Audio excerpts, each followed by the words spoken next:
Akak nampak kan perkataan rekod? Yes.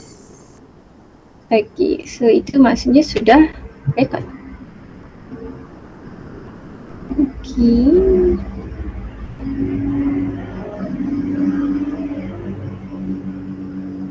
Okey dah.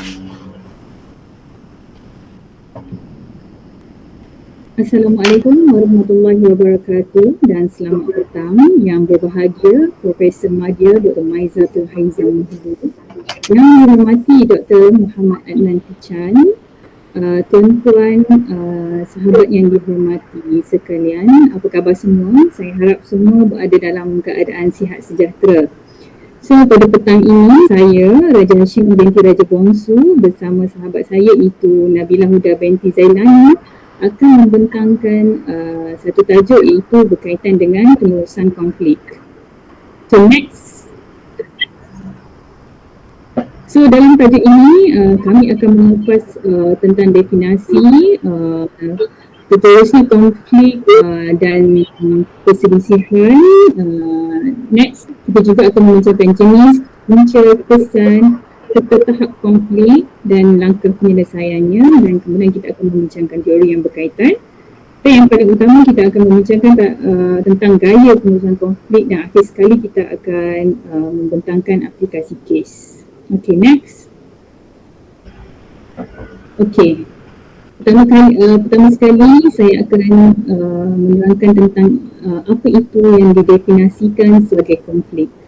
Okey, kalau kita sebut perkataan konflik ni, kita tahu dah konflik tu seperti macam satu, kita boleh definisikan dia sebagai satu pertentangan antara individu tentang idea ataupun kepentingan.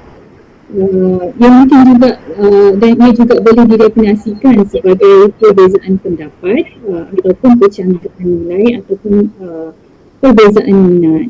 So berdasarkan sekolah-sekolah ni, mereka mendefinisikan salah satunya adalah konflik sebagai satu proses yang bermula apabila satu pihak menganggap satu pihak lain telah menghambat atau akan menghambakan satu kepentingan dirinya. Itu berdasarkan Thomas 1976. Manakala Edward D. Bono pula menganggap konflik sebagai satu bentuk pertandingan antara dua pihak yang mempunyai kehendak yang berbeza. Manakala konflik pula mengikut pengertian ilmu sosiologi pula adalah suatu proses sosial antara dua orang atau lebih di mana salah satu pihak berusaha untuk menghancurkan pihak lain atau membuat pihak lain tidak berdaya, mengikut Baharudin Cipah Haji Damat Shah 2013. So next. Okay. Tadi adalah definisi konflik. So sekarang saya akan mendefinisikan pula apa itu yang dikatakan konflik organisasi. So organisasi ni seperti yang kita tahu adalah satu unit sosial yang terdiri daripada sekumpulan manusia dengan pelbagai latar belakang, berbeza jawatan, kuasa, tapi semua adalah bermatlamat untuk mencapai satu objektif. Okey. So definisi konflik ni mengikut Canon Spaho, ia menyebutkan konflik organisasi sebagai ketidakserasian di antara anggota sesuatu organisasi dengan rakan-rakannya di dalam organisasi yang sama atau organisasi yang lain, atau beberapa individu yang tidak boleh bekerjasama dalam menguruskan perkhidmatan ataupun produk organisasi itu. Mengikut this juga, konflik organisasi terjadi semasa proses mengurus setiap ahli dalam organisasi untuk mencapai matlamat yang sama, dan ia yang sering dikaitkan dengan komunikasi di tempat kerja. So, konflik ini kalau dalam organisasi memang kita boleh katakan memang dia wujud di mana-mana organisasi ni. Konflik itu ada, cuma sama ada ia besar atau kecil atau bagaimana sesuatu organisasi itu menguruskan konflik itu yang menunjukkan dia punya perbezaan lah. So untuk penjelasan yang lebih lanjut berkaitan apa itu konflik ni, saya serahkan kepada Naila Huda. Okey, terima kasih kepada partner saya, Kak Raja. Jadi seperti yang telah dinyatakan oleh Kak Raja tadi, oleh sekolah-sekolah yang lain, so secara umumnya konflik itu adalah pertembungan pandangan dan juga perasaan. Konflik ni macam mana kita nak detect benda tu adalah konflik is bila kita mempunyai perasaan tidak puas hati dan ia akan memberi kesan negatif kepada individu ataupun kumpulan tersebut. Jadi apakah menyebabkan berlakunya konflik itu sendiri adalah ada banyak faktor, terdiri daripada contohnya daripada kepribadian, kefahaman, kedudukan, pengalaman, perasaan dan pandangan. Jadi setiap orang tu ada pemahaman sendiri. Jadi kita tidak boleh beranggapan apa yang kita rasa tu orang lain pun akan rasa benda sama. Kita ada pandangan kita, orang lain pun ada pandangan. Lepas tu dari segi pengalaman, setiap orang mengalami pengalaman yang berbeza, maka konflik tu juga akan berlaku kepada individu berlainan.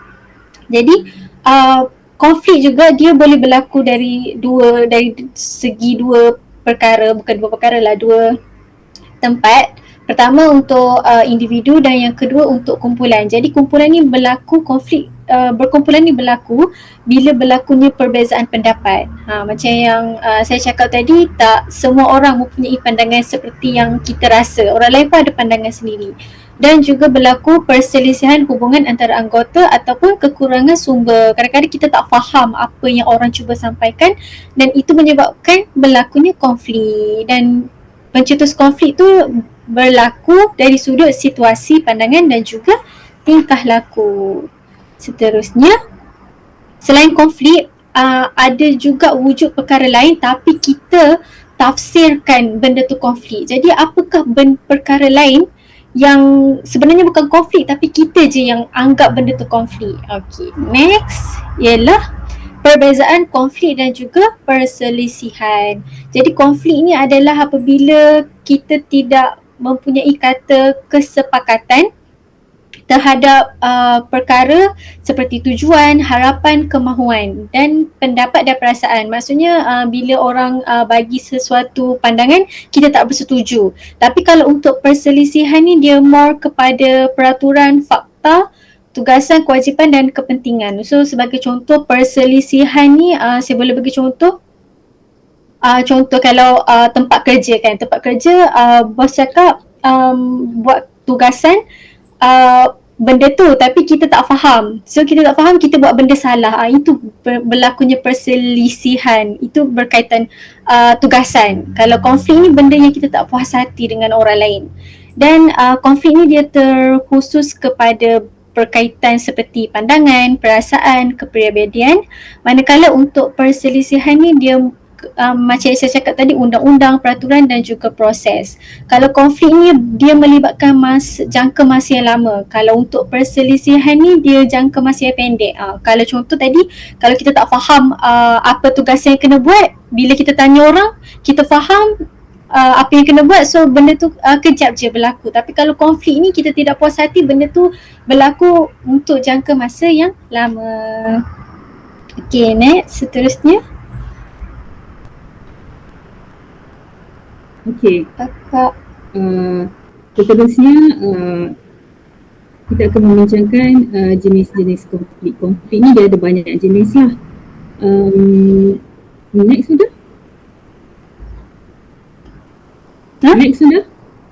Next. Oh, okay. Okey, konflik ni ada, yang paling pertama dia ada 3 jenis lah. Pertama konflik diri, yang kedua adalah konflik interpersonal dan yang ketiga adalah konflik pasukan.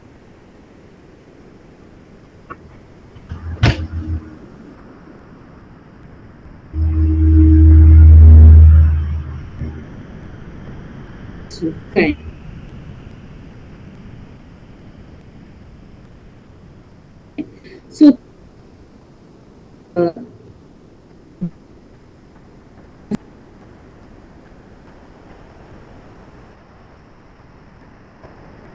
konflik diri ni dia macam saya bagi contoh lah, macam kita sebagai belajar secara online pun itu menjadikan sebab itu asal yang berbeza kita. So dikatakan satu konflik dalam diri kita di mana kita perlu membiasakan dengan benda-benda yang kita tak biasa sebelum ni. So itu pun boleh dikatakan boleh dikatakan wujud konflik dalam diri kita. So konflik dalam diri ni juga boleh kita katakan ada perasaan rendah diri dalam diri seseorang, dan proses untuk membuat keputusan pun kadang-kadang boleh mendatangkan konflik dalam diri. Apa-apa benda yang mendatangkan tekanan, itu tekanan kepada seseorang tu, itu boleh dikatakan konflik diri lah. Okey, seterusnya definisi konflik interpersonal. Konflik interpersonal ni berlaku disebabkan oleh perbezaan gaya, pandangan, perbezaan juga budaya, ataupun perbezaan disebabkan oleh adat istiadat, ataupun juga disebabkan perbezaan minat. So dekat sini konflik interpersonal ni adalah kita definisikan konflik antara individu ataupun konflik antara manusia dengan manusia dan persekitarannya dengan merujuk kepada proses sosialisasi. So ketidakseimbangan antara sekurang-kurangnya dua individu atau kumpulan, atau antara individu dengan persekitarannya. Maksudnya konflik interpersonal antara dua individu. So perbezaan yang wujud antara dua individu biasanya dalam organisasi ni mesti adalah kita rasa puas hati terhadap si A ataupun ataupun kita macam ada rasa tercabar dengan seseorang. So itu mewujudkan konflik interpersonal. Kemudian yang ketiga adalah dipanggil ataupun kita sebut sebagai konflik pasukan. So dalam konflik pasukan ni ada dua, iaitu pertama ada konflik dalam pasukan dan satu lagi konflik antara pasukan. So konflik dalam pasukan ni adalah konflik yang wujud dalam kalangan ahli pasukan itu sendiri. Contoh macam kalau contoh dalam pasukan tu ada 10 orang, mungkin 3 orang dia ada pandangan yang berbeza, 7 orang lagi mungkin ada pandangan yang berbeza. So di situ ada pertentangan idea lah atau pertentangan pendapat. So konflik antara pasukan pula dia tercetus antara pasukan dengan pasukan yang lain. So saya boleh bagi contoh, katakan konflik itu wujud antara contoh bahagian sumber manusia dengan bahagian kewangan kerana perbezaan ataupun mungkin saya boleh bagi contoh kalau kat tempat kerja saya dulu, mungkin dari segi kalau bahagian kewangan dia kontrol duit kan, so selalu memang akan adalah konflik dengan bahagian-bahagian lain disebabkan dari segi ketidakcukupan bajet.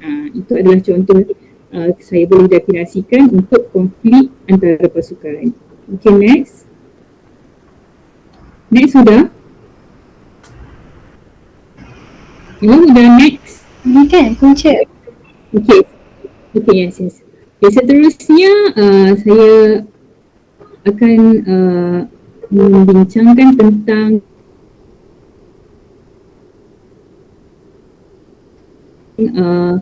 punca-punca ataupun faktor-faktor yang boleh mendatangkan konflik.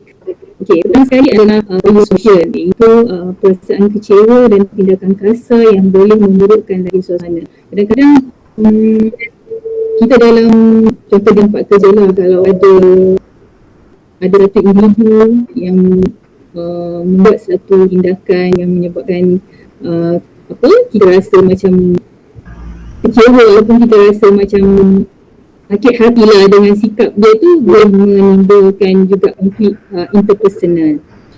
Kemudian seterusnya adalah personality dan interaksi.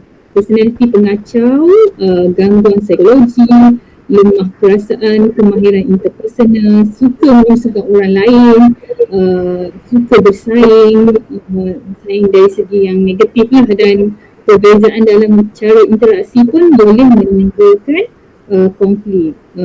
dalam hal ini sikap individu ataupun yang macam contoh suka membuli, tak hormat orang. So itu boleh mendatangkan konflik lah. Okey. Seterusnya struktur organisasi dan masyarakat. So kita tahu dalam struktur organisasi tu dia ada pihak atasan, so ada pihak pekerja. So sama juga dalam masyarakat. So di situ ada kuasa, ada status. So perbezaan ini semua jika tidak dikawal dengan baik, so juga boleh mendatangkan konflik kerana dengan kuasa orang boleh mengambil kesempatan ataupun memberikan kuasa kepada pihak yang lemah. So di situ juga boleh merujuk konflik. So seterusnya budaya dan ideologi juga boleh mencetuskan konflik. Macam contoh politik, kepercayaan agama dan budaya yang berkait dengan sistem nilai seseorang. So macam kita, contoh di kaum dekat Malaysia ni ada pelbagai kaum. So masing-masing ada kepercayaan agama, masing-masing ada budaya masing-masing ada juga kita panggil kepercayaan lah. So perbezaan-perbezaan itu kadang-kadang jika tidak diterima oleh individu tu boleh mendatangkan konflik. Seterusnya pertembungan antara dua perbezaan kuasa, personaliti, gaya, ideologi dan sebagainya. Apabila wujud perbezaan, so dia juga boleh menimbulkan konflik. Akhir sekali, kawalan sumber yang terhad. Macam saya cerita sebelum slide sebelum ni lah. So macam bila ada sumber terhad seperti kewangan, harta, kuasa, so dia akan jadi ada perebutan. So di situ boleh menimbulkan konflik. So kalau contoh dalam organisasi, saya boleh bagi contoh kalau macam dekat satu tempat tu, contoh ada satu untuk ni macam contoh untuk kenaikan pangkat lah. So macam ada satu saja pos kosong, tetapi yang nak mengisi pos tu, pos kenaikan pangkat tu contoh ada 5 orang. So di situ akan ada persaingan dan akan juga wujud konflik dalam merebut jawatan yang satu itu. Okay, next sudah. Okay. So seterusnya, okay, konflik ni bincang dulu kita nampak apa definisi dia dan kita rasa macam konflik tu macam kalau kita tengok seimbas dulu dia macam nampak ada banyak kesan negatif kan, tapi sebenarnya konflik ni dia ada kebaikan dan dia ada juga keburukan dia. So dia kalau ditangani dengan baik, dia boleh mendatangkan kebaikan kepada organisasi. So saya akan ceritakan terlebih dahulu apakah kebaikan konflik ni. Okey, konflik ni sebenarnya konflik ni dia boleh memberi persaingan yang sihat sebenarnya. So macam contoh individu dalam organisasi, kalau dia macam ada persaingan atau berlumba-lumba untuk mencapai matlamat, seterusnya ia dapat meningkatkan hasil dan prestasi. So macam ada dua individu, so dia nak, contoh kalau dia nak merebut satu pos atau satu jawatan tu, so masing-masing akan menunjukkan kelebihan masing-masing, so masing-masing akan perform. So dalam proses itu dengan secara tidak langsung dia dapat meningkatkan hasil kerja mereka dan juga seterusnya dapat meningkatkan prestasi.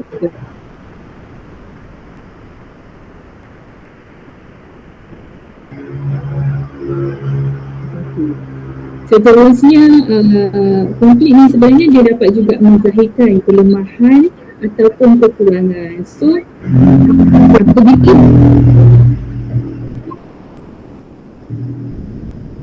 berlaku.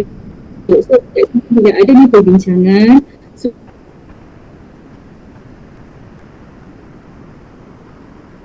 kita dapat identify kat mana sebenarnya ada kekurangan ataupun kelemahan yang menyebabkan sesuatu konflik itu timbul. Okey, kemudian komunikasi yang jelas.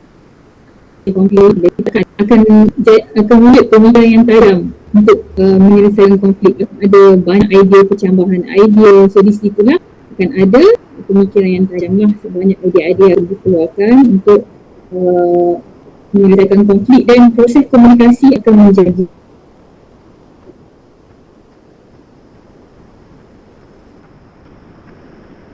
lebih jelas. Okey, seterusnya konflik ni juga dia dapat meningkatkan kerjasama. So macam jika ada dua bahagian yang berkonflik,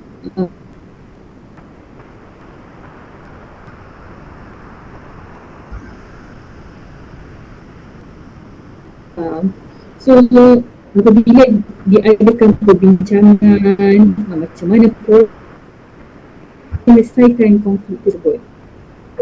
Selain itu, konflik juga boleh mengikut kepercayaan atasan akan panggil, so masing-masing akan menceritakan apa masalah sebenar dan masing-masing mendengar, pihak atasan mendengar pihak A, pihak atasan mendengar konflik masalah di pihak B. So di situ lebih ada wujud kepercayaan kepada pihak atasan dan mereka akan lebih terbuka untuk bercerita apa masalah yang timbul. Seterusnya, konflik ini juga boleh mewujudkan kebersamaan. So, dapat merasakan keputusan yang dibuat milik bersama apabila dalam akhirnya keputusan dibuat kalau macam win-win situation, so sama-sama percaya ini adalah milik bersama, so mereka akan work for it lah menyelesaikan masalah tersebut. Okay, next sudah.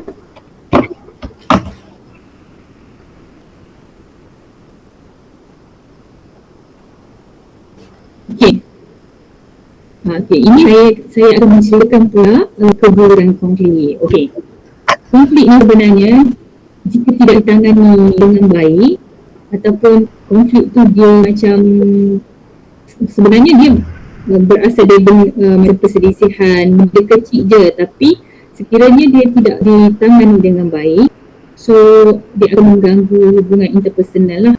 So akan pertama sekali boleh mewujudkan perasaan dendam ataupun tindakan sabotaj. So di pihak yang kalah mungkin dia akan tidak menyokong keputusan yang dibuat.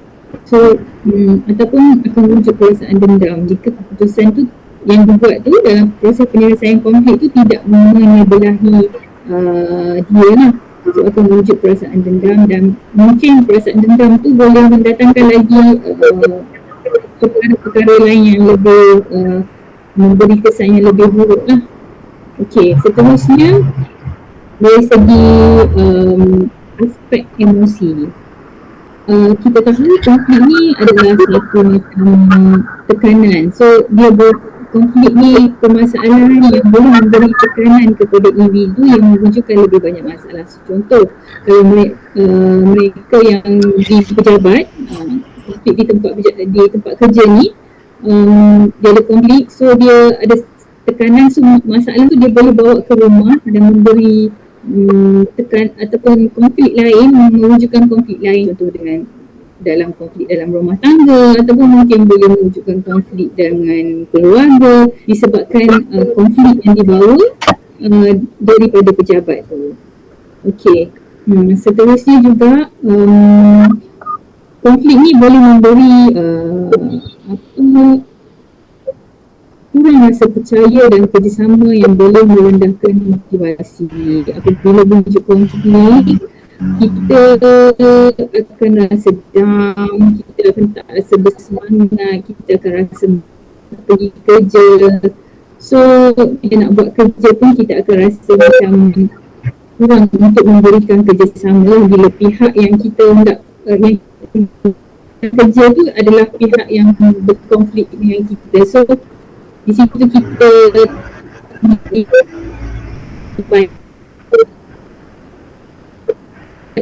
dan kebersamaan kerja. So, bila wujud konflik, produktiviti pun akan berkurang disebabkan ketidaksefahaman.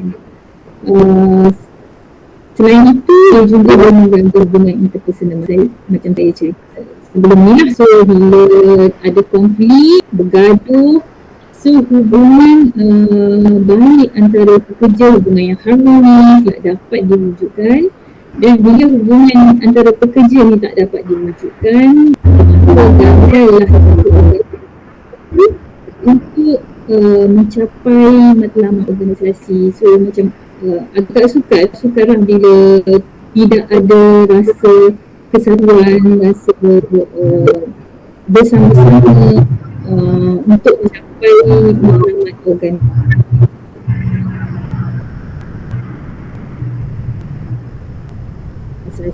Disebabkan oleh masalah konflik yang tidak ditangani dengan baik oleh pihak atasan SPM. Okey. Jadi apa tahap konflik ni berlaku kepada individu ataupun kumpulan itu bermula daripada ketidakselesaan. Sebagai contoh, konflik ni berlaku bila kita tak puas hati kan dengan sesuatu perkara, bermula daripada ketidakselesaan. Kita tak setuju dengan pandangan orang tu, kita rasa tak puas hati dan kita akan start berlakunya penilaian peribadi. Maksudnya kita start menilai, kita rasa macam pandangan kita betul. Kenapa kita kena follow pandangan orang yang dia punya tak betul pun, kita je rasa betul. Kemudian berlakunya salah faham, dan dari salah faham berlakunya ketegangan, dan bila berlakunya ketegangan akan menuju kepada konflik. Okay, seterusnya, langkah penyelesaian konflik ni bila kita berada di situasi tu, apa perkara yang kita perlu buat. So kat sini ada 7 cara macam mana untuk menyelesaikan konflik tu. Pertama sekali, kita mengenal pasti sumber konflik. Kalau kita tidak tahu apa punca konflik, macam mana kita nak selesaikan benda tu? So jadi bila kita berlakunya konflik tu, cari dulu punca, apa penyebab konflik tu berlaku. Once kita dah jumpa, next step kita buat adalah cari tempat peribadi dan selamat untuk bercakap. Jadi kita ni kalau ada apa yang kita tidak puas hati, berlainan pendapat, kita cakap dengan orang tu biarlah dekat, kalau boleh dekat tempat yang private lah, tempat yang orang tak ramai. Jadi tak perlulah kita nak buka aib dia ataupun buka aib kita nak cakap apa yang kita tidak puas hati tu. Lebih baik kita pergi dekat tempat yang lebih selamat untuk bercakap dengan orang tu, macam face to face lah, daripada kita bagi tahu satu office benda yang berlaku.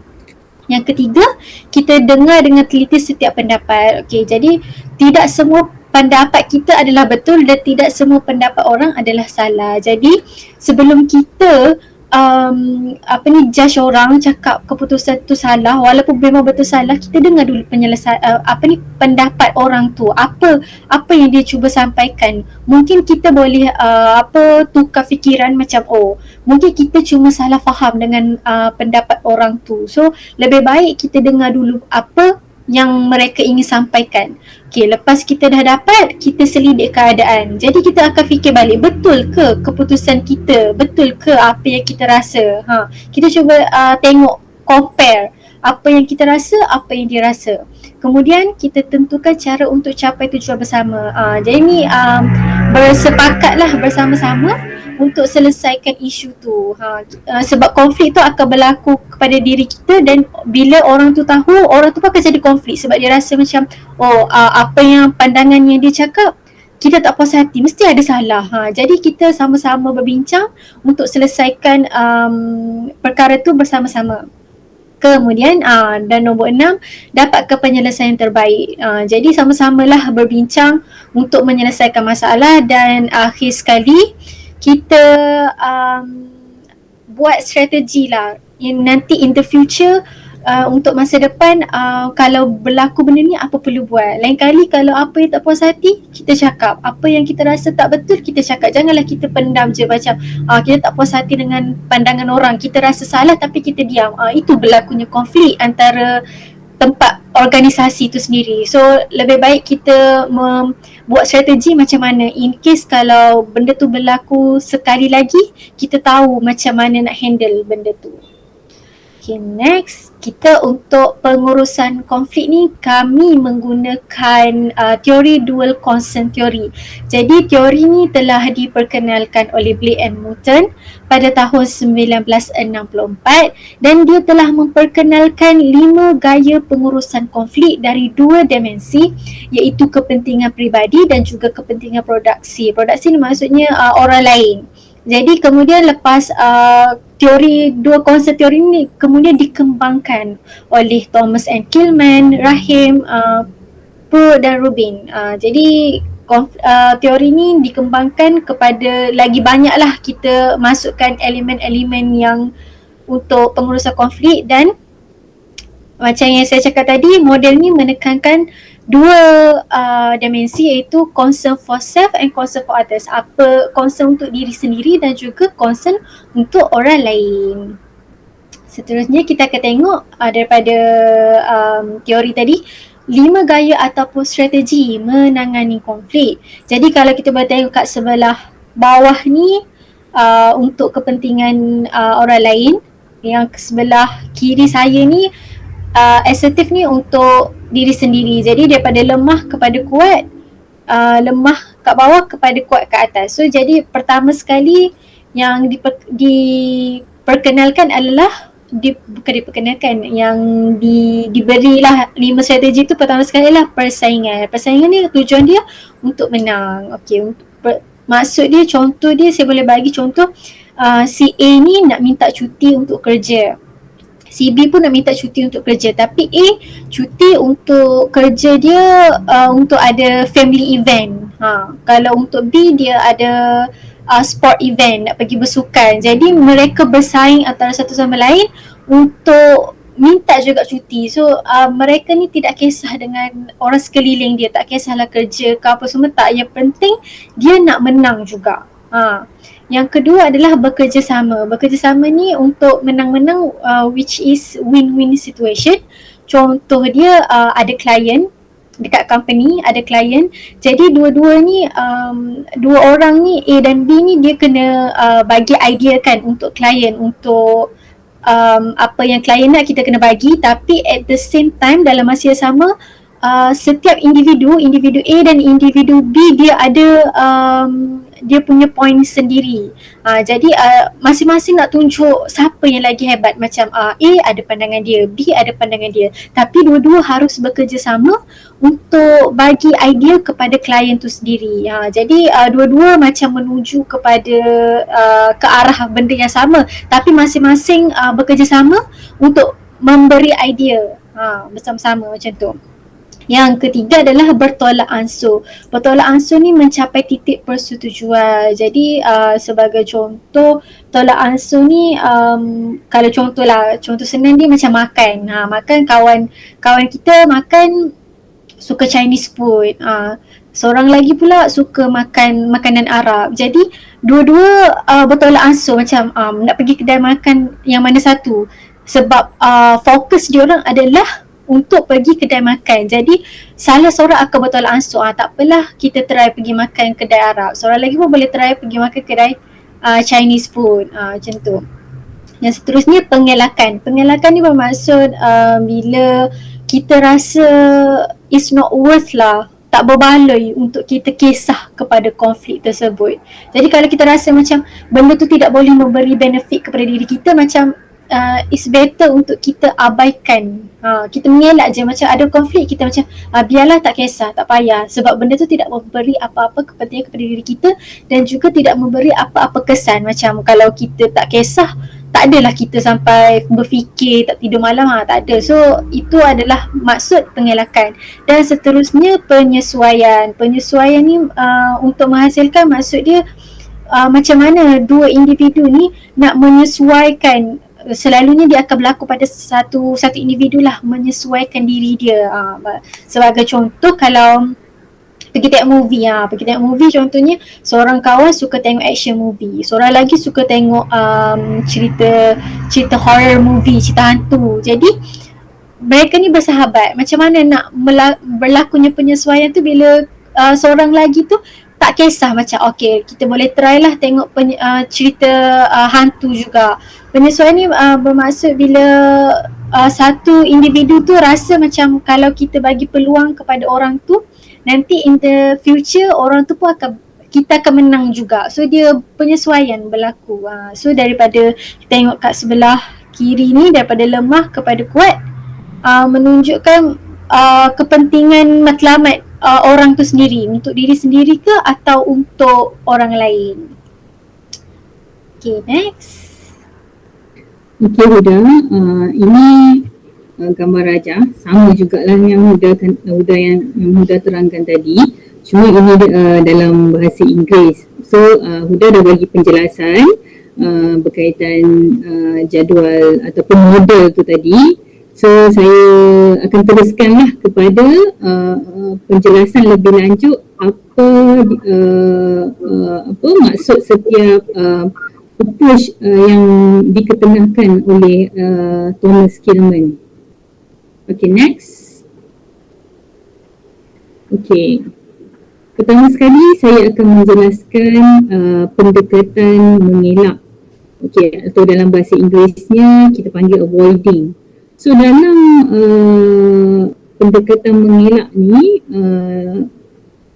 kalau kita rujuk model tu tadi, mengelak ni dia dari segi assertif, ketegasannya adalah rendah dan kooperatif ataupun kerjasamanya pun adalah rendah, dia berada di bawah. Tegas rendah, kerjasama pun rendah. So prinsip dalam pendekatan mengelak ni dalam bahasa Inggerisnya adalah don't rock the boat.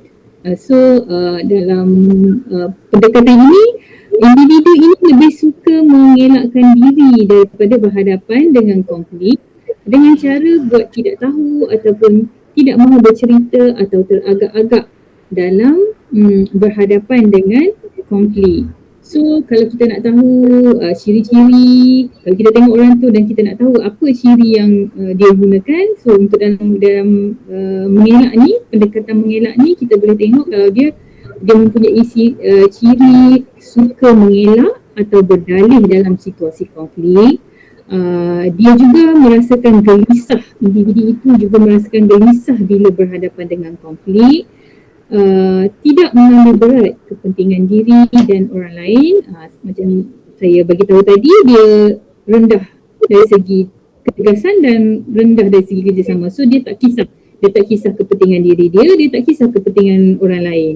So mereka ini suka melambat-lambatkan penyelesaian konflik dan sebab pada mereka percaya konflik itu akan hilang jika dibiarkan. So maksudnya mereka percaya kalau ada wujud konflik, tak apa, nanti lama-lama hilang lah tu. Kita tak payah kisah sangat lah, biarkan je, macam tu. Ciri orang-orang yang menggunakan kaedah ataupun pendekatan mengelak ni. So pendekatan ini dia ada kebaikan dan juga ada keburukan. So dari segi kebaikan, pendekatan mengelak ni ia berkesan kalau nak mengelakkan pertengkaran jika berhadapan isu tidak penting. Kemudian ia juga dapat mereda dan menenangkan emosi ketika berhadapan dengan konflik. Selain itu, ia juga memberi ruang untuk mencari fakta, berfikir tentang sesuatu isu dulu. Maksudnya orang yang suka bertangguh untuk macam perlukan sedikit masa. Kebaikannya masa dia perlukan sedikit masa, so dia perlu untuk berfikir dan baru dia ke arah untuk menyelesaikan konflik lah. Okey, dan kemudian dari segi keburukan pula, pendekatan mengelak ni dia menyebabkan pihak lain terpaksa menanggung beban sebab masalah tu lambat diselesaikan. So bila lambat diselesaikan, so lambatlah nak dapatkan penyelesaian masalah. So bila lambat menyelesaikan masalah, so dia boleh mengarah kepada perbalahan ataupun konflik yang lebih besar sebab benda masalah tu dipendamkan, tidak dibincangkan. So kata daripada api yang kecil lama-lama dia menjadi besar dan mungkin boleh menyebabkan damage yang lebih besar lah. Okay, so kita boleh ringkaskan untuk mengelak ni dia adalah situasi kalah-kalah. Okay, next. Okay, pendekatan kedua adalah pendekatan persaingan. So kalau dalam model tu, persaingan ni dia dari segi assertif ataupun ketegasan dia adalah tinggi tetapi dia rendah dari segi kerjasama. So pendekatan persaingan ni dia bersifat memaksa untuk kepentingan diri sendiri tanpa memikirkan keadaan pihak lain. So dia adalah efektif apabila keputusan segera diperlukan. So ciri-ciri orang yang menggunakan pendekatan persaingan ni adalah mereka ini seorang yang fokus terhadap kerja ataupun matlamat mereka yang diorang dah tetapkan. So dia memang fokus orangnya. So mereka juga boleh dikategorikan sebagai orang yang tekad dengan pendirian ataupun keputusannya. Kalau mereka dah cakap A, so dia tak akan berubah. So dia memang seorang yang nekat lah. Kemudian orang yang mempunyai ciri-ciri menggunakan pendekatan persaingan ni, dia juga yang mereka tidak begitu mementingkan hubungan, untuk menjaga hubungan antara personal lah. So hubungan antara individu tu bagi mereka tak penting sangat, asalkan kepentingan diri dia terjaga, then that's okay.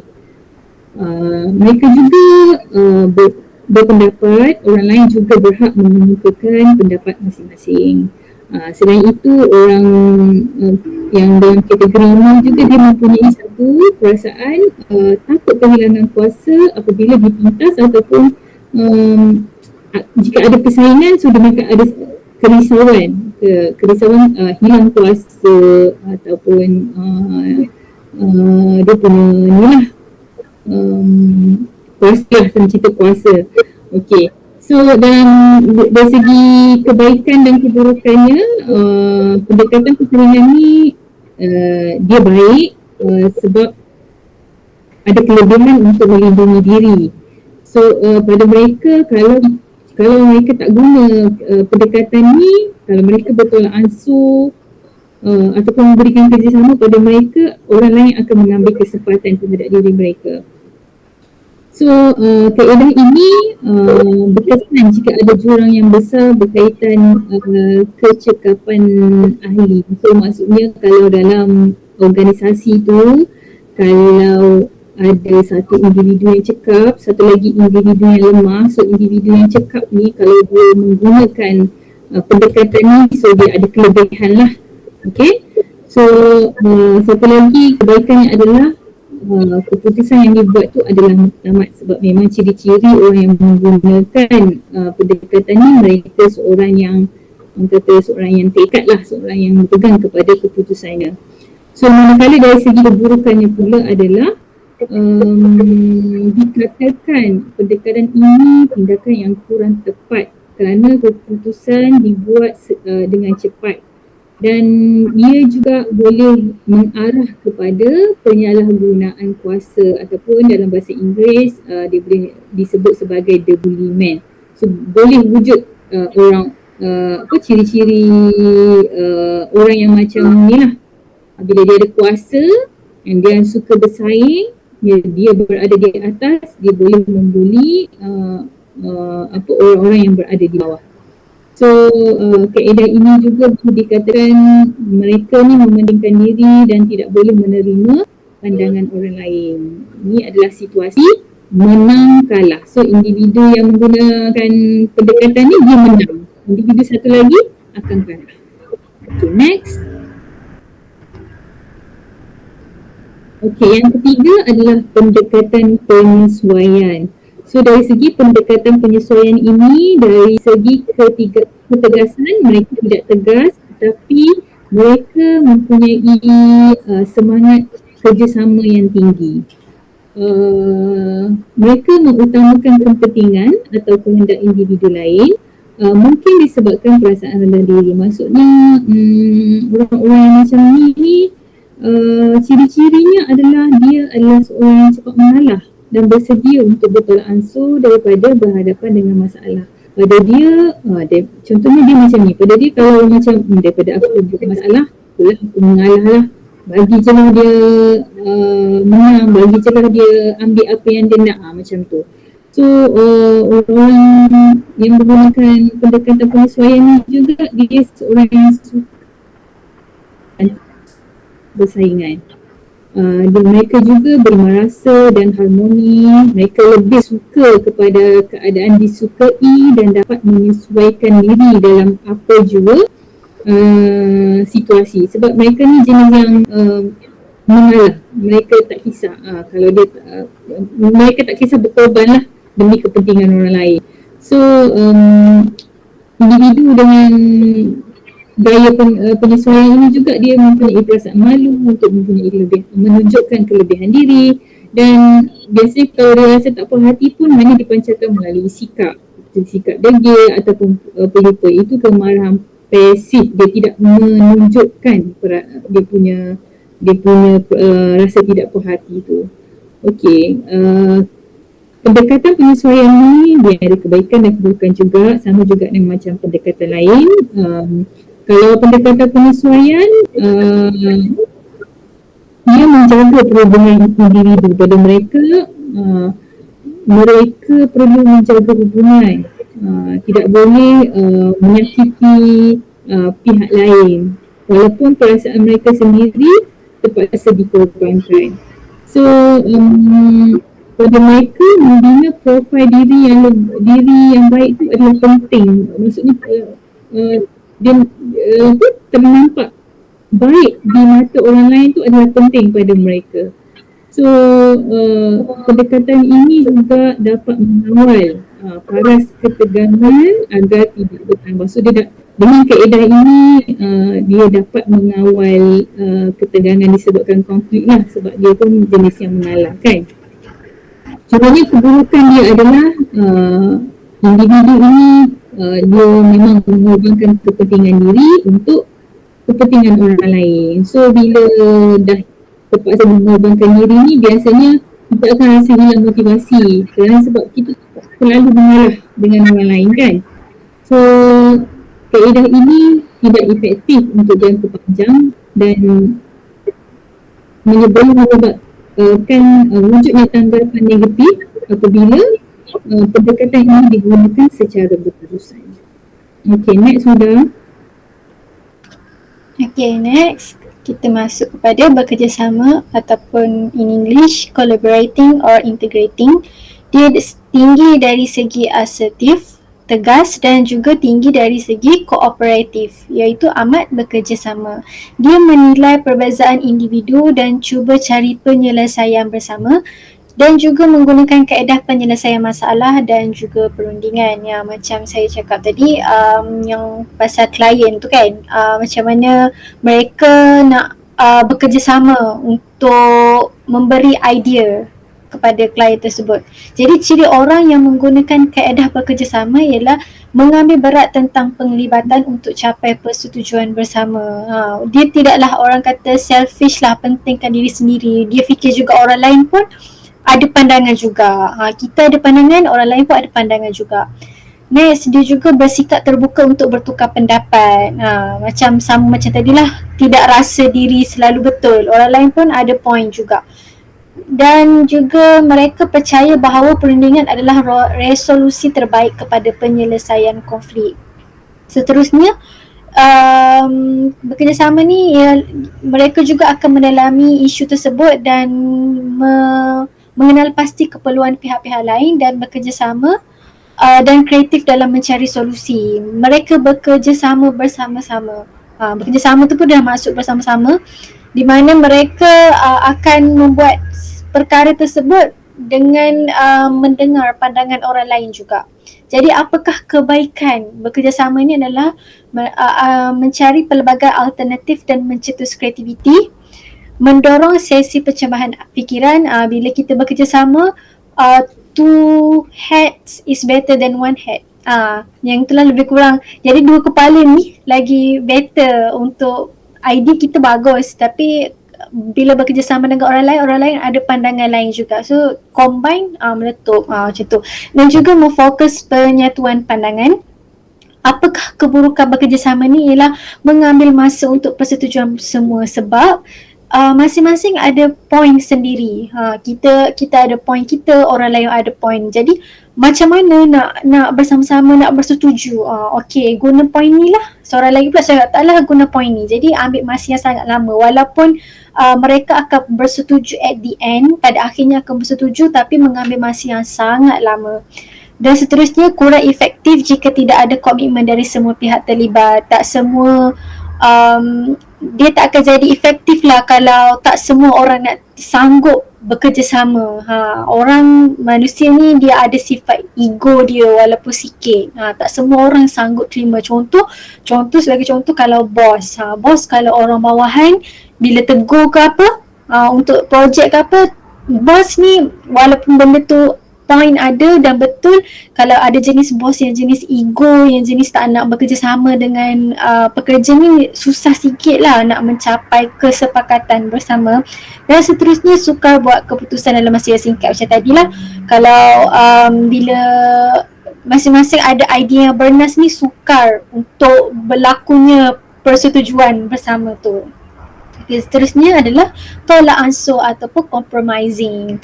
Ketegasan dan kerjasama adalah pada tahap sederhana dan dia bertujuan untuk capai titik persetujuan serta membina profil supaya kelihatan berupaya menahan diri. Dan juga tidak cenderung kepada kepuasan hasil kedua pihak tetapi lebih memutuskan memilih yang lebih baik. Dia macam memikirkan perasaan orang lain. So untuk tolak ansur ni dia I win part, I lose part. Kita walaupun kita rasa nak menang tapi kita rasa orang tu macam orang tu kita mengalah dengan orang tu sebab kita rasa macam okay, better kita bagi dia menang.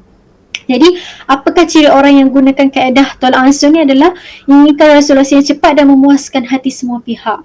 Contoh, kita ada pandangan kita tapi orang lain ada pandangan tapi sebab kita tak nak berlakunya konflik, tak nak berlakunya pergaduhan antara orang pihak lain, jadi kita pilih untuk bersetuju dengan pandangan orang tersebut, pandangan mereka. Mereka juga percaya bahawa penyelesaian adalah adil jika kedua-dua belah pihak bertolak ansur. Dia sebenarnya tidak dua-dua pihak ni kenalah mempunyai sifat tolak ansur lah. Dua-dua tak boleh satu je macam asyik A je mengalah, B tak nak mengalah. Dia dalam kehidupan ni memang perlunya berlaku tolak ansur antara satu sama lain. Gila-gila pun tak apa. Macam A kali ni for this project, contoh this project client A bagi pendapat, so B kena terima. Macam okay, this time biar dia yang tentukan apa yang perlu dibuat untuk project tu. Untuk next project pula B pula boleh cakap macam okay, so last time before this dah ambil part, apa kata bagi dia pula biar buat bagi idea kepada projek tersebut. Dan seterusnya menerima kekurangan dan kelebihan pihak lawan. Jadi apakah kebaikan dan juga keburukan tolak ansur ini adalah kebaikan dia semua orang akan puas hati sebab sama-sama dapat selesaikan isu tu, tak ada konflik sebab settle terus. Dia juga efektif bila melibatkan isu yang kompleks walaupun seberat mana isu tersebut, efektif juga sebab settle, tak ada berlakunya pergaduhan, tak ada berlakunya ketidakpuasan hati antara satu sama lain dan berlakunya keseimbangan kuasa. Keburukan tolak ansur ni, walaupun tolak ansur nampak baik, ada juga keburukan. Setiap perkara ada baik dan juga buruk. Jadi dia penyelesaian pada peringkat luaran sahaja dan tidak menyelami dan mencari solusi kepada punca konflik. Maksud peringkat luaran ni sometimes hanya berada di luar. Macam kita cakap okay, saya setuju dengan pendapat awak. Kita cakap di luar tapi sebenarnya kita tak setuju pun dalam diri kita. Kita hanya nak isu tu diselesaikan secepat mungkin. Tapi sebenarnya kita macam tak puas hati jugalah sikit-sikit macam tu, dan tidak menyelami dan mencari solusi kepada punca konflik. Dia hanya macam bila ada isu terus settle tapi tidak betul-betul solusi tu tak ada pun sebenarnya. Dia macam dia kata this point, B pula cakap point tu, lepas tu macam okay, terima je lah your point macam tu. Tapi sebenarnya kenapa tidak berlakunya perbincangan macam mana nak selesaikan konflik tersebut. Okay, jadi kesimpulannya kita kenalah jadi fleksibel, sometimes kita kena bertolak ansur, sometimes kita pilih untuk ignore konflik tersebut. Dan dengan lima gaya tadilah, dan kita juga ada kapasiti untuk gunakan 5 gaya model. So setiap model macam yang Akak Raja present tadi pun, setiap model 5 model tu ada kebaikan dan keburukan. Jadi kita pilihlah which gaya yang dapat selesaikan konflik tersebut. Dia juga dapat memudahkan kita untuk guna di saat yang tepat untuk isu konflik. Seterusnya hasil pengalaman tadi. dia 5 gaya strategi tadi bukan hanya bina persepakatan, tetapi nilai perhubungan dan persepakatan ni ada baiknya buruk. Contohnya pengelakan dan persaingan ni dia membina kebencian, ketidakselesaan orang ramai. Walaupun strategi tapi ada jugalah keburukan dia. Dan yang seterusnya penyesuaian bekerjasama bertolak ansur ni dapat mewujudkan kepercayaan dan juga kesepakatan. Walaupun lima gaya ni ada kebaikan tapi somehow setiap gaya pun ada keburukan. Jadi pilihlah gaya mana yang terbaik untuk menyelesaikan isu konflik tersebut. Okay, next, aplikasi kes.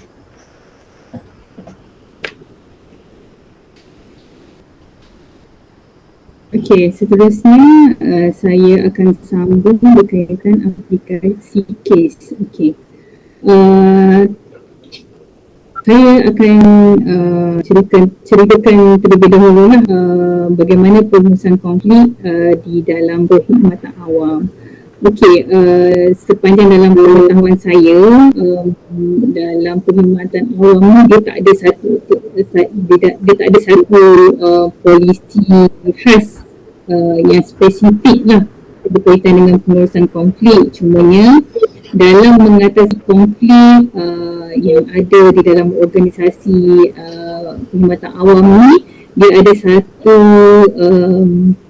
macam pertubuhan yang kita panggil AKRAB, nama singkatannya iaitu Rakan Pembimbing Perkhidmatan Awam, di mana AKRAB ni dia berfungsi untuk membantu penjawat awam sekiranya ada masalah. Sahabat-sahabat AKRAB ni dia berperanan sebab AKRAB ni, mereka yang dilantik sebagai AKRAB ni ataupun ahli AKRAB ni, dia berada di dalam organisasi lah. So di setiap kementerian tu memang ada persatuan AKRAB.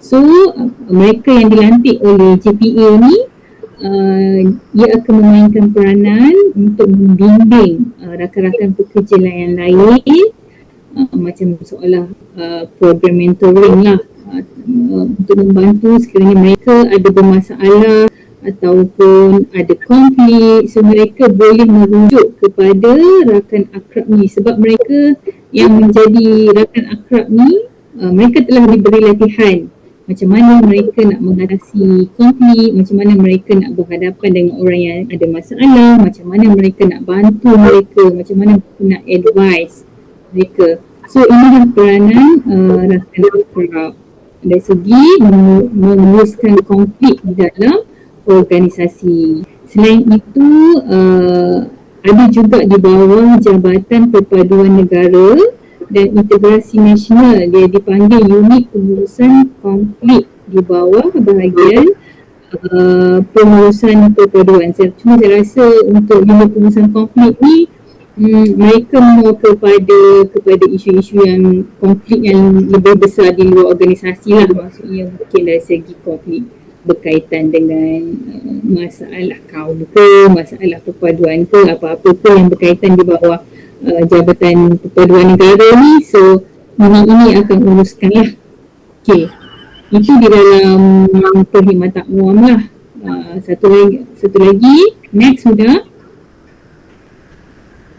Okay, ini aplikasi kes. Saya ambil contoh kes isu syarikat penghantaran makanan, iaitu syarikat Foodpanda, iaitu berita pada tahun 2019. Tajuk artikel ataupun tajuk perkataan akhbar adalah Foodpanda dakwa penindasan ataupun ketidakadilan berlaku. So ini adalah salah satu yang kita panggil ketidakadilan di dalam organisasi. Dalam kes ni kemulut antara pihak pemegang syarikat dengan wujud antara pihak pemegang syarikat dengan pekerja penghantaran, iaitu rider Foodpanda. Isu di dalam konflik antara dua pihak ini adalah isu skim pembayaran gaji baharu yang diperkenalkan, dikatakan mengurangkan lagi pendapatan pekerja ataupun rider ni berbanding yang sebelum ni lah. Dalam skim lama, penghantar dibayar RM4 sejam dan mendapat bayaran tambahan bagi setiap pesanan, manakala bayaran pesanan adalah di antara RM3 hingga RM5 berdasarkan prestasi penghantar. Tetapi manakala bila skim baru diperkenalkan ini, bayaran dibuat mengikut jam, dibuat sebelum ini mengikut jam telah dimasukkan untuk rider di luar Lembah Kulang. Tapi pada masa sama, bayaran setiap pesanan telah dinaikkan kepada RM4.50 sehingga RM7. So, perkara ini telah menimbulkan rasa tidak puas hati di kalangan rider-rider ni sebab dia macam seolah-olah pihak pengurusan tidak menjaga kebajikan pekerja-pekerja ni dengan mengurangkan bayaran bayaran untuk mereka lah, upah untuk mereka bekerja. So isu ini telah mendapat perhatian pada masa itu 3 kementerian lah, iaitu Kementerian Sumber Manusia, Kementerian Belia dan Sukan dan Kementerian KPDN HEP, Kementerian Pengguna kan.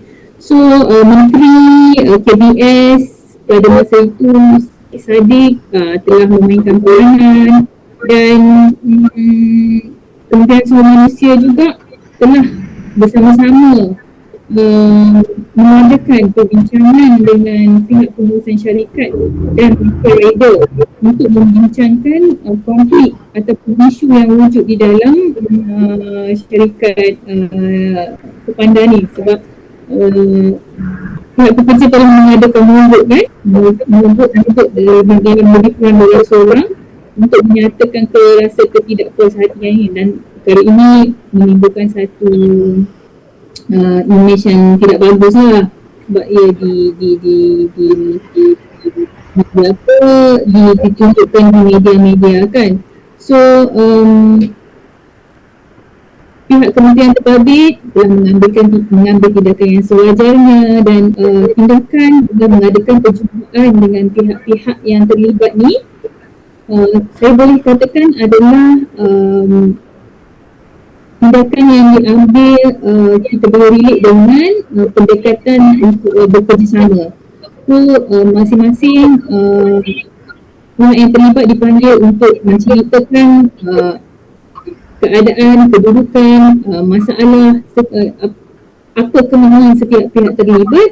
So masing-masing didengari apa isu yang mereka tak perhati. So keputusan dibuat berdasarkan penjelasan kedua-dua belah pihak. So dengan pendekatan bekerjasama ni antara dua pihak konflik ni mungkin kata putus ataupun keputusan untuk menyelesaikan masalah isu yang timbul ini dapat diselesaikan di mana kalau tak silap saya untuk kes ni pihak pengurusan Foodpanda mereka menyemak semula lah skim baharu yang dikatakan tidak adil kepada pekerja-pekerja ni. Walaupun kita tahu sebenarnya syarikat Foodpanda ni dia sehingga sekarang pun banyak isu kan. Foodpanda ni banyak isu yang timbul dari segi bukan sekadar kata bayaran, kalau yang latest isu isu charge tersembunyi. Sekarang orang buat comparison antara Foodpanda dengan GrabFood. Macam saya sendiri pun, pengalaman saya sendiri, saya prefer lagi GrabFood, Grab lah compare to Foodpanda kan, sebab Foodpanda ni quite pricey kan dia punya charge. So kita prefer lagi Grab lah. So bila kita kembali balik kepada yang case ni, so di situlah saya nampak pendekatan kerjasama digunakan untuk mencapai keputusan secara win-win situation. Okay, next sudah. Okay, next kita aplikasi berkaitan bully. So every year, setiap tahun berlakunya kes bully di sekolah, organisasi di sekolah lah. Jadi kita nak tahu apakah mengapa berlakunya kes bully ni, dan antara faktor pencetus konflik berlaku kes buli ni adalah kurangnya literasi suspek terhadap ilmu pengurusan konflik. Jadi kebiasaannya mereka yang membuli orang ni kurang ilmu tentang pengurusan konflik. Jadi sebab apa? Sebab pengurusan konflik ni dia melibatkan minda dan kecergasan emosi individu untuk mengawal dan memahami perasaan sendiri sebelum bertindak melakukan sesuatu perkara. Jika mereka kurangnya ilmu pengurusan konflik ni, mereka tidak dapat mengawal, mereka tidak tahu 5 strategi tu, gaya pengurusan konflik tu, itu punca berlakunya konflik di sekolah ataupun di mana-mana organisasi lah. Jadi mengapa pentingnya pengurusan konflik ini kepada semua masyarakat, semua rakyat, semua individu, sebabnya dia dapat memaksimumkan kehidupan lebih positif apabila segala masalah dan krisis dapat ditangani dengan berkesan. Jadi sebenarnya pengurusan konflik ni tidak bukanlah kita cakap pengurusan konflik ni hanya untuk organisasi yang besar-besar, hanya di syarikat, di tempat kerja, tapi sedangkan pengurusan konflik ini perlu juga diterapkan dalam kalangan remaja-remaja dan budak-budak lah di sekolah. Dan bila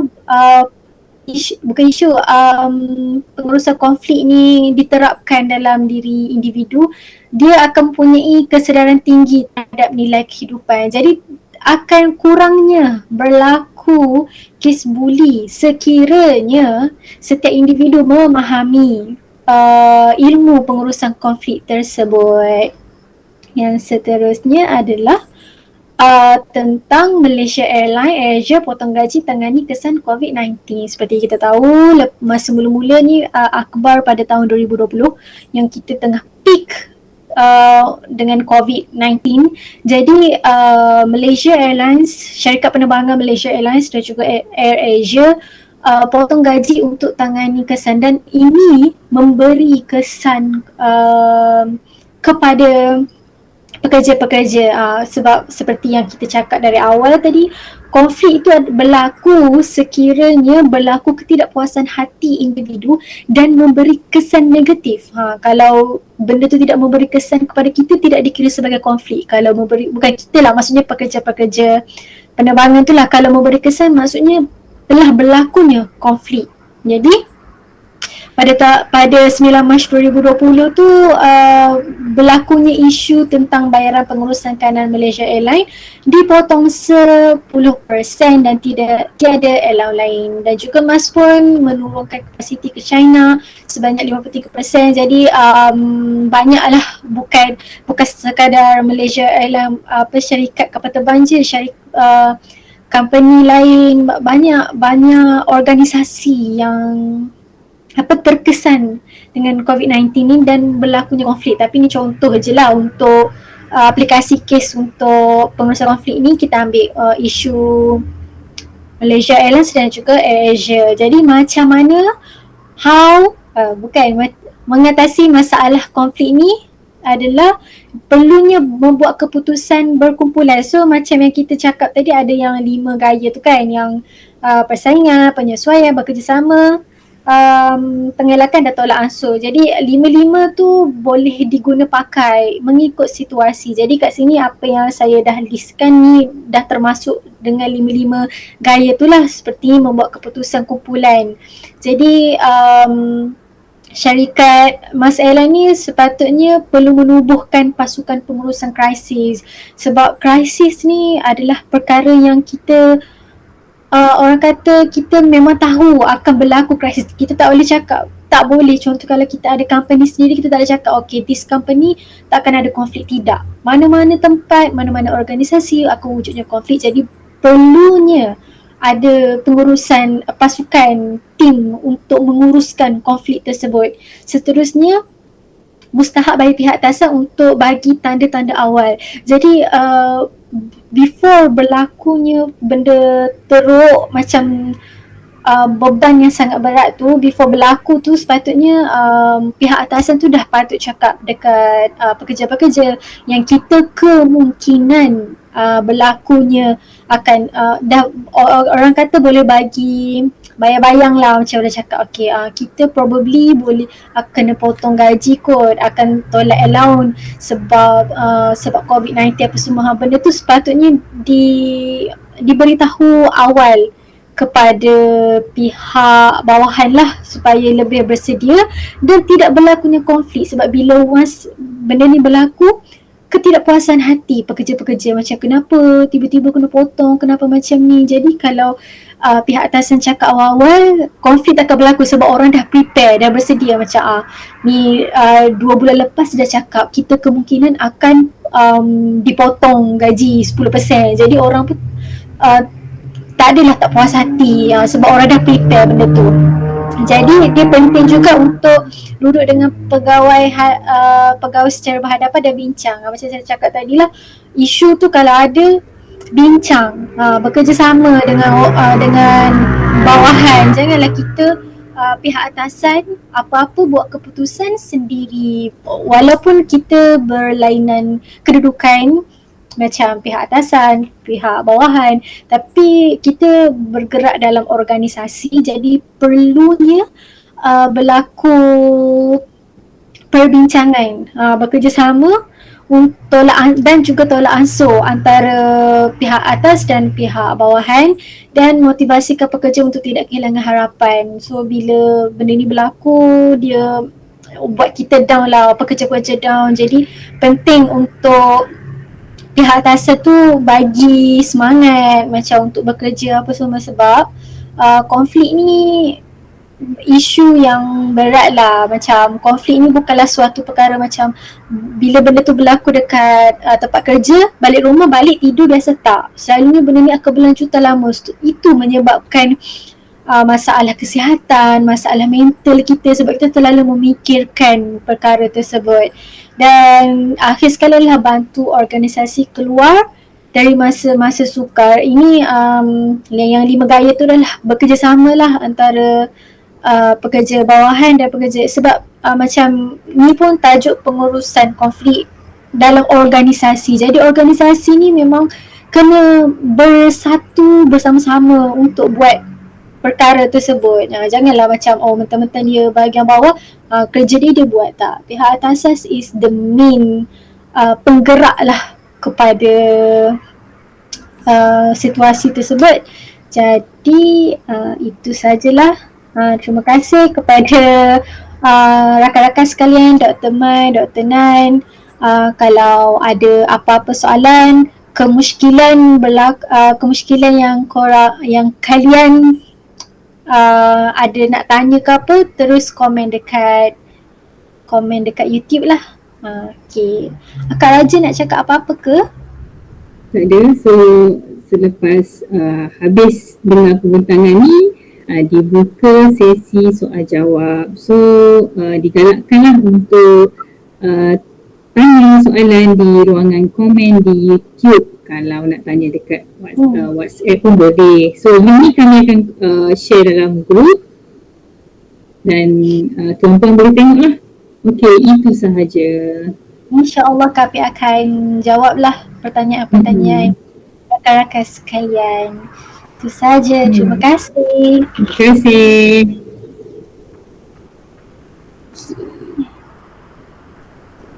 Presenting.